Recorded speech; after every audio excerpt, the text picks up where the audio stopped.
Annyeong! Kenalin, aku cantik!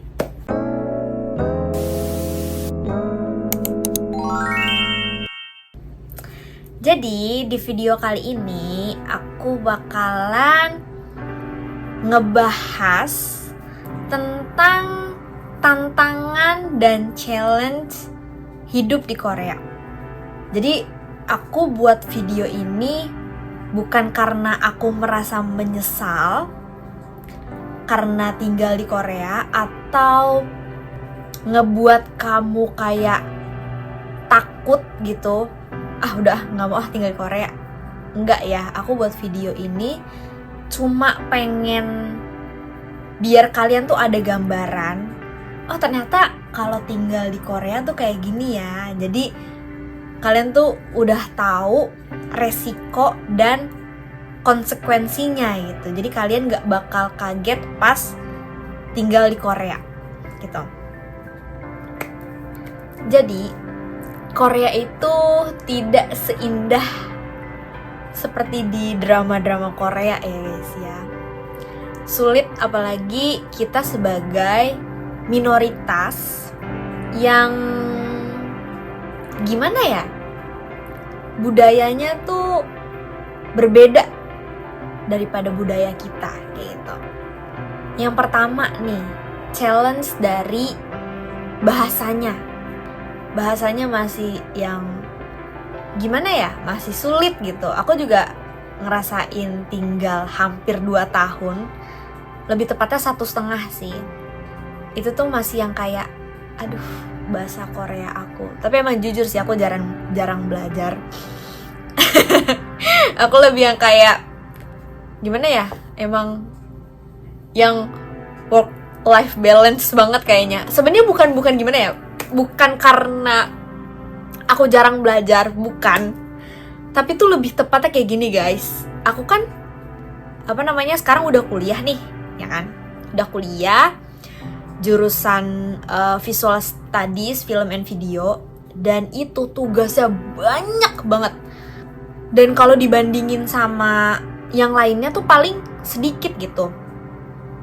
Sama yang temen Korea aku aja kayak tugasnya lebih kayak ya udah nulis gitu, bikin report, terus presentasi. Tapi aku tuh banyak banget, dari ngegambar, bikin karya, terus presentasi, pokoknya banyak banget. Sampai aku ngerasain aku tuh gak punya waktu gitu. Aku gak ngerasain ada waktu buat belajar gitu. Karena waktu kosongnya itu dipakai buat ngerjain tugas gitu. Jadi aku gak sempet buat belajar bahasa gitu loh. Jadi aku bener-bener yang kayak belajar bahasa kalau aku belajar doang. Maksudnya gimana ya? Maksudnya bukan yang emang difokusin buat belajar bahasa, tapi emang pas lagi ngerjain tugas doang jadinya belajar gitu loh. Dan itu yang buat aku sebenarnya, gimana bahasa Korea aku mau lancar dan bisa ya. Tapi sebenarnya ini tergantung sih. Kalau misalnya emang orangnya ambis banget, mungkin dia bisa nggak tidur gitu. Tapi aku nggak bisa, aku anaknya pelor guys. Jadi harus tidur gitu, kayak jam 10-11 aja aku harus tidur gitu. Bangun subuh kayak gitu aku nggak. Soalnya kan aku juga bukan orang yang bangun siang kan. Aku bukan night person, tapi aku morning person gitu. Jadi kayak aku gak ada waktu tersendiri buat belajar bahasa. Jadi semuanya tuh buat ngerjain tugas gitu. Terus habis itu misalnya nih, aku ada hari libur nih buat gak kuliah, dan hari liburnya itu aku pakai buat ngerjain tugas. Jadi gak ada tuh yang namanya hari libur guys. Jadi kayak aku gak tahu ini kenapa jadi bahasnya ke tugas, tapi ya ada hubungannya lah ya dengan language barrier gitu. Tapi yang pasti aku tetap selalu berusaha pakai bahasa Korea kalau ngobrol. Dan kalau misalnya temen aku lagi ngomong ada yang aku nggak tahu, aku tanya gitu. Jadi aku lebih belajar bahasanya tuh bener-bener yang dari sehari-hari. Jadi bukan yang kayak aku bener-bener fokus belajar gitu. Tapi ya kalau ada waktu, ada ada aku sempet-sempetin lah buat belajar kayak gitu.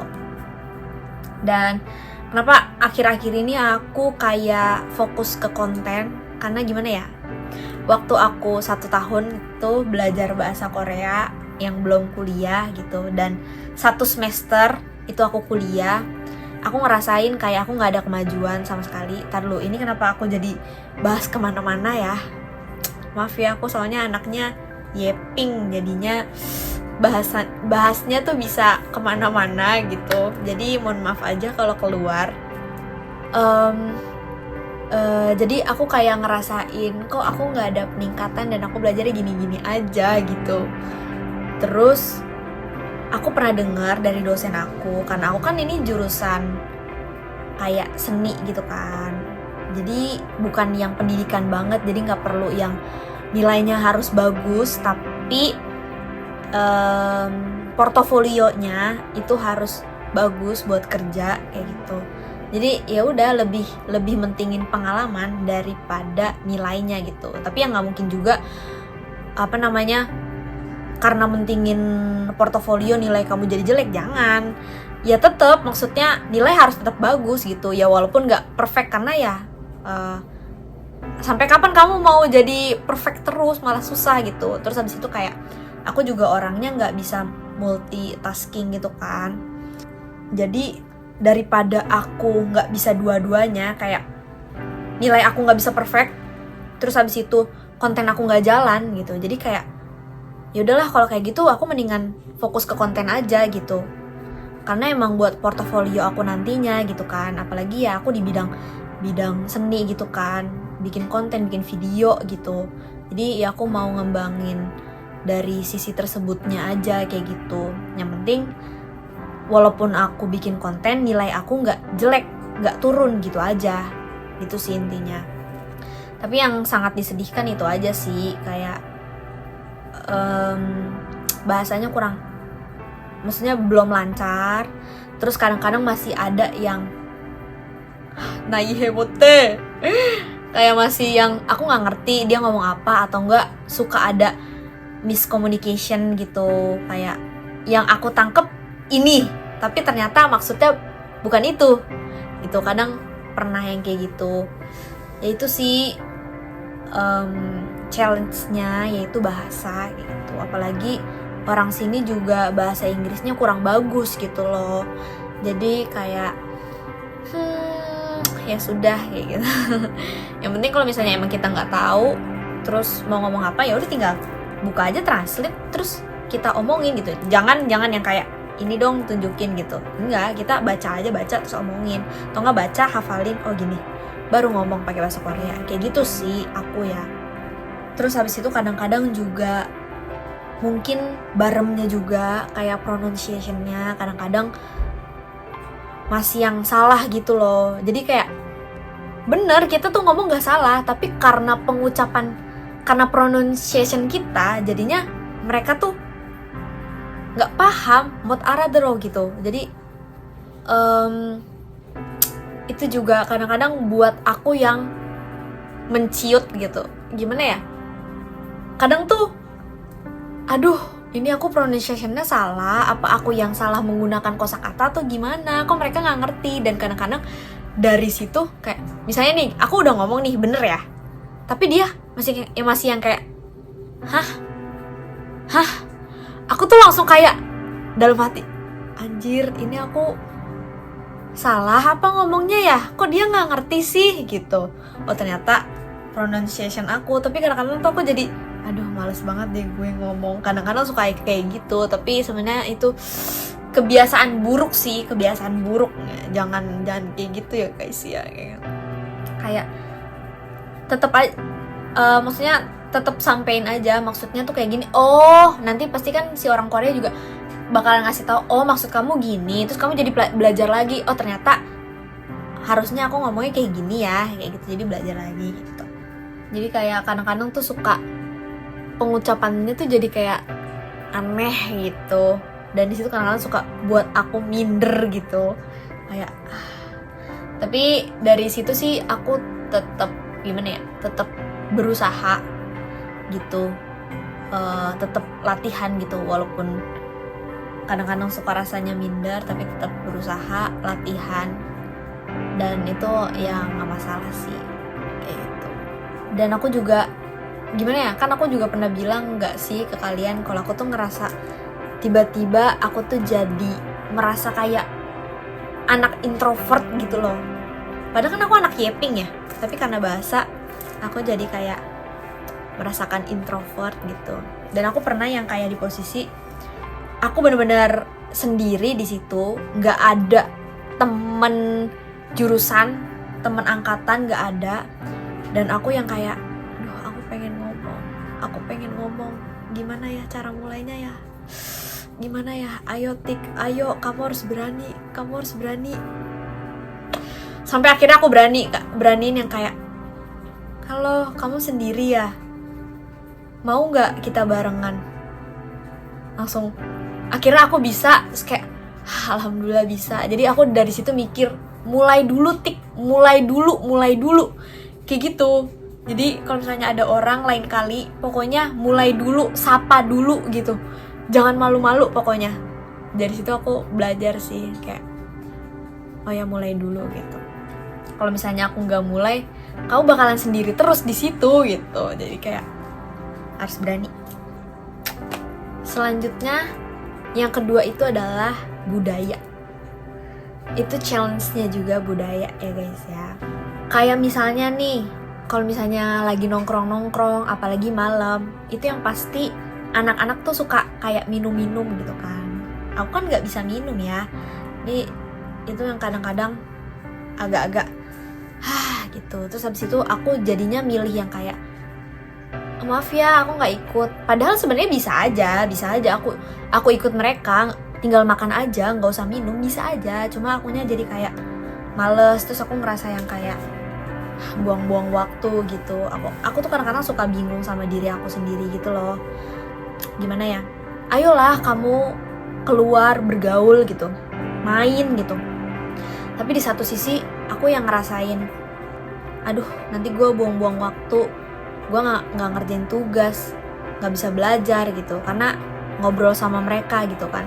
Sedangkan mereka ya kalau misalnya nanti belajar udah langsung gampang gitu loh, karena ya itu bahasanya mereka gitu. Kalau aku kan yang bener-bener harus kalau belajar bener-bener harus mencerna dulu ini artinya apa, harus buat gimana gitu kan. Terus tadi dosen ngerjainnya disuruh ngapain kayak gitu kan. Jadi kan aku harus 2 kali lipat kerjanya gitu daripada mereka. Jadi kadang-kadang udahlah nggak usah ikut ngumpul-ngumpul lah kayak gitu. Udahlah nanti buang-buang waktu, udah kamu belajar aja sendiri. Tapi di satu sisi kayak, lu kalau sendiri mulu di rumah nggak berinteraksi, gimana bahasa Korea lu mau bagus? Jadi tuh kadang-kadang agak gimana ya, agak sedih sih, kayak aku harus gimana ya kayak gitu. Tapi ya udah, aku orangnya nggak yang terlalu mikirin gimana sih. Aku bener-bener yang kayak ya udah santai aja, jalanin aja. Yang penting nggak yang jalaninnya bener-bener males-malesan ikutin alurnya aja, enggak. Tetep yang namanya usaha harus kayak gitu. Terus habis itu kayak budaya lainnya gitu, misalnya gimana sih cara etikanya kalau misalnya lagi makan gitu, misalnya makan sama dosen, sama orang yang lebih tua gitu. Terus abis itu kayak gimana ya, kayak culture shocknya juga pernah. Kan aku kan pernah kayak les renang gitu kan. Nah ternyata kalau les renang itu aku nggak tahu, karena kalau di Indonesia kan aku nggak pernah les renang ya. Jadi di sini tuh les renang harus mandi dulu. Jadi sebelum masuk nyemplung itu harus berenang, sesudahnya pun juga harus. Aku tadi ngomong bener nggak sih? Pokoknya sebelum nyemplung, sebelum renang kita tuh harus mandi dulu. Nanti selesainya pun juga harus mandi lagi kayak gitu. Dan yang buat aku kaget itu adalah jadi kita tuh mandi bareng-bareng gitu loh.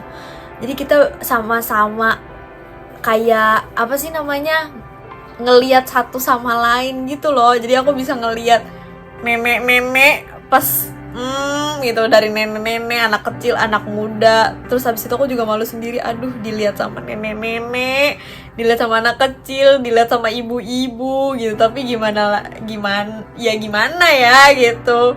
Tapi itu kaget banget sih, kayak kita ngelihat satu sama lain, oh ternyata dia bentuknya kayak gini. Guys, maafin aku ya guys kalau aku ngomong kayak gini gitu. Pokoknya ya begitulah ya. Ya lama-lama kebiasa sih, aku jadi nggak yang malu karena aku mikirnya ya udahlah sama-sama cewek gitu. Tapi ya tetap aja malu gak sih, kayak kita bisa lihat satu sama lain gitu. Kayak gitu. Terus yang pasti challenge-nya itu adalah rasa kerinduan ya, rasa rindu, kesepian ya, pastinya ngerasain ya sepi, rindu, pengen sama keluarga, pengen ngobrol, pengen main, ya sepi, nggak punya temen. Ya sebenarnya ada temen tapi kayak gimana ya, kurang serak aja gitu. Jadi lebih pengen sendiri. Dan aku tipe orang yang, tapi tergantung ya. Jadi sebenarnya aku tuh tipe orang yang lebih pengen diajak, atau enggak kalau nggak ada yang ngajak mendingan sendiri kayak gitu. Tapi tergantung juga ya, mungkin kalau emang yang orangnya deket atau emang akunya pengen, akunya mau, ya aku ngajak orang, mau nggak gitu kesana atau kesini, ayo makan gitu. Tapi aku jarang banget. Jadi aku kayak di sini lebih pengen ya udah, kalau misalnya nggak ada yang ngajak ya udah sendiri aja kayak gitu. Kadang-kadang juga sedih juga sih.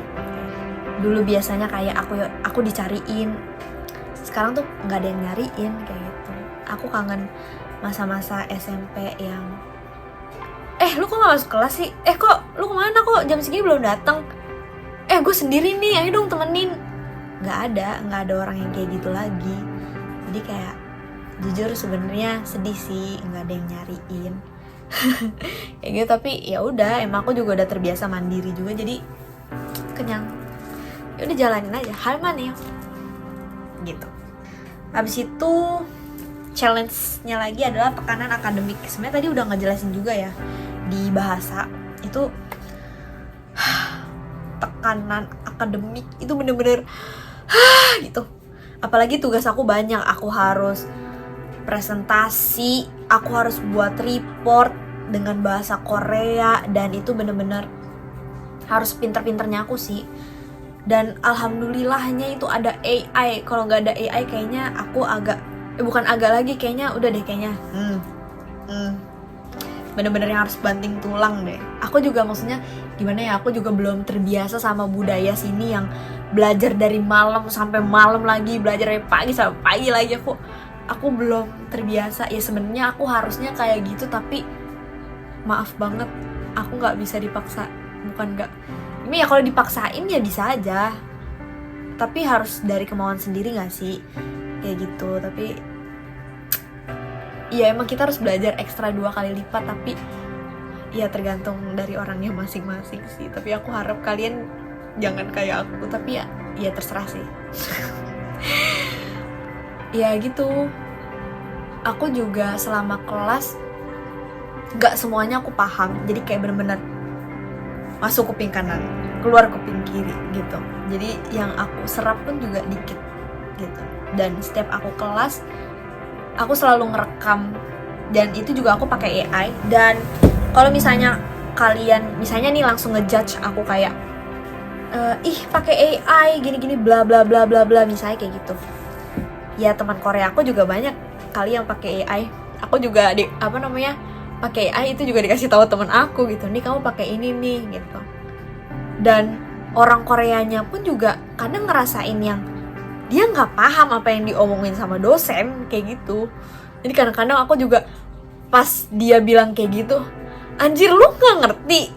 Kalau misalnya lu nggak ngerti apalagi gua, anjir kayak gitu kan ibaratnya. Jadi ya udah kayak gitu. Yang penting aku tetap ngerjain tugas sebaiknya dan semaksimal mungkin, bukan yang kayak udah dikerjain atau enggak udah lah nggak usah kerjain. Enggak lah anjir, nanti beasiswa aku dicabut gimana kayak gitu. Jadi kayak ya udah gitu, dan gak harus semuanya perfect, yang penting kamu jalanin dan maju aja gitu. Habis itu kan pemikiran orang kan beda-beda ya, ada yang menurut dia baik, ada yang menurut dia buruk gitu, ada yang menurut kitanya baik, menurut orang lain gak baik gitu. Yang penting kita jalanin aja dan gak merugikan orang tersebut kayak gitu. Itu sih tekanan akademik sih, parah sih. Kadang aku pernah kepikiran, kalau gue nggak pakai beasiswa, gue bisa kali ya fokus cari duit juga gitu di sini. Soalnya kan aku juga sebagai sandwich generation agak sulit gitu loh, kayak pikiran aku tuh bercabang gitu. Kadang aku harus ngurusin finance, kadang belajar, jadi kayak gimana ya, ya gitu, sulit gitu loh. Mungkin kalau misalnya udah kita bukan anak generasi sandwich dan semua uang di provide, ya nggak bakalan mikirin sih. Maksudnya gini, walaupun aku dapat beasiswa, cuma kan aku generasi sandwich dan aku juga udah gimana ya, sebenarnya itu bukan janji tapi aku udah ngomong sendiri gitu loh. Awalnya kan aku nggak dibolehin kan buat daftar GKS, tapi aku bilang udah tenang aja, nanti kan dapat beasiswa. Maksudnya kayak emang aku nggak pernah minta juga gitu, yang ada ya udah tenang aja, nggak bakal minta kok, lagian yang ada nanti kasih kayak gitu. Jadi di situ sih pikiran juga gitu, kalau misalnya udah di provide pasti kayak nggak usah mikirin duit nggak sih, tinggal ya udah belajar aja, toh kalau misalnya kurang tinggal minta, ibaratnya kayak gitu kan. Tapi kan banyak yang harus aku pikirin, jadi ya gitu, aku nggak bisa yang bener-bener fokus sama belajar tok gitu, nggak bisa gitu. Ya begitulah ya, yang penting tetap Yorshimi Yorshimi gitu. Jadi gitu aja sih, kalian harus pikir-pikir lagi kalau mau tinggal di Korea, dan harus dimantepin lagi, oh ternyata kalau tinggal sendiri di negara lain sebagai minoritas itu tuh kayak gini ya, kayak gitu.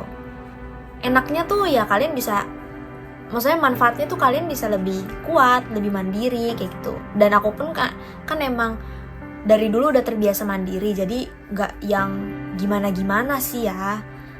Emang udah terbiasa sendiri, ngapa-ngapain sendiri, kemana-mana sendiri. Jadi gak yang aduh berat banget gitu, aku pengen pulang, aku pengen ketemu mama gitu. Ya walaupun aku juga sedih sih, aku tinggal sama mama. Aduh jangan, kenapa aku jadi curhat ya. Ya pokoknya gitu sih, kalian harus nerima konsekuensinya aja kayak gitu. Kalian harus kuat jalanin hidup. Kalian harus kuat sendiri, mandiri gitu. Kalau misalnya kesepian, ya udah cari aktivitas lain biar nggak buat kamu kesepian, healing kayak gitu-gitu aja. Kamu harus bisa ngatur ngatur emosi gitu. Gimana caranya biar tetap menyenangkan dalam menjalankan hidup, gitu aja sih sebenarnya. aku tuh sebenarnya kadang-kadang pengen gimana ya, pengen sebenarnya bukan curhat sih, lebih yang kayak dari curhatan itu ada hal yang bisa dipetik gitu loh. Makanya sekarang aku juga lagi bikin konten yang kayaknya nggak apa-apa deh kalau seandainya aku curhat, kayaknya nggak apa-apa deh kalau misalnya aku ceritain masa lalu aku kayak gimana-gimana. Maksudnya ya menurut aku itu berat banget sih menjalani hidup gitu. Awalnya kayak aku mikirnya ini aku bakalan ngerasa maksudnya aku bakalan dikasianin gitu nggak ya kayak gitu, karena aku nggak mau kayak gitu. Cuma kadang-kadang kayaknya orang lain perlu deh dikasih pelajaran kayak gini gitu loh, pelajaran hidup gitu, biar biar hidup mereka tuh terarah dan gak gampang down. Jadi kayak aku sebenarnya seneng banget ngelihat komen-komen di IG yang kayak, "Kak, makasih ya Kak, aku jadi semangat lagi, aku yakin kalau aku bisa." Aku seneng banget, aku jadi kayak mikir, apa aku jadi motivator aja ya, kayak gitu. Apa aku jadi orang yang ngeinspirasi orang banyak aja kali ya. Aku jadi mikir kayak gitu. Terus aku juga, aduh ini boleh gak sih konten ini aku masukin cerita kayak gini? Udahan aja atau lanjut aja ya? Aku bingung banget deh. Kayak ya udah deh, lanjutin aja. Tuh kalau misalnya kalian gak mau nonton, ya udah nggak apa-apa. Nanti aku buat video lagi yang beda. Maksudnya video tentang ini lagi di video yang berbeda kayak gitu. Kayak apa ya? Aku pengen deh cerita aku diangkat ke buku atau ke film gitu, biar bisa menginspirasi orang-orang. Kadang tuh aku kepikiran kayak gitu. Makanya sekarang aku bener-bener yang aku bakalan berusaha. Aku emang sering sih ngomong kayak, iya aku bakal berusaha, tapi nggak dilakuin. Tapi sekarang ya makanya kalian doain aja, abis itu kasih aku semangat biar aku juga bisa kasih cerita inspiratif dari aku gitu yang bisa diambil mungkin.